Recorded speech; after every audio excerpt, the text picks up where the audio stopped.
So this is vineyard. That's why I'm talking about grass management. What we're doing is we're taking the grass that's under the rows.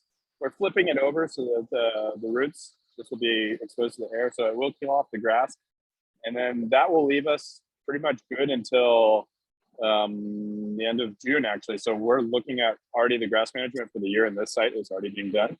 Here we're in what's called the Clos de l'École. So there's a school right up there. It's a clos. This used to be a clos with walls around it. Now there's some houses that are over here. But this site itself is about,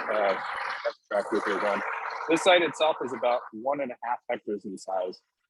So this vineyard right below is going to go into the wine of Romain that's called Le Bourg.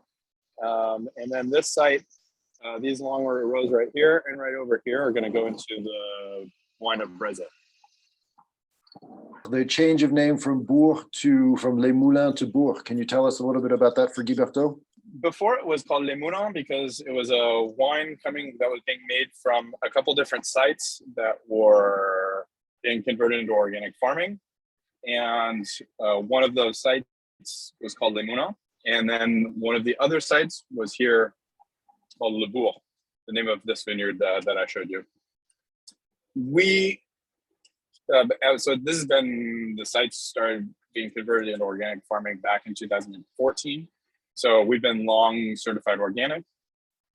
However, we started separating several barrels of Le Bourg from this vineyard and vinifying them separately to kind of see how they were tasting, because this is a really interesting site.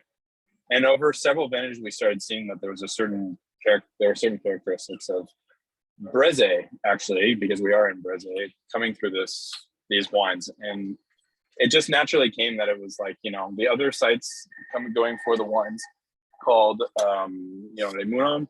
It was no longer very interesting for us to, try to blend those into a wine that's was somewhat semi-generic. We wanted to do something that was much more exciting, that was coherent to the philosophy of making single vineyard wines at the Domaine Guiberteau. So the Bourg is actually more of a single vineyard as opposed to the blend, and I assume those other Correct. vines now are part of the Domaine lineup? That's correct.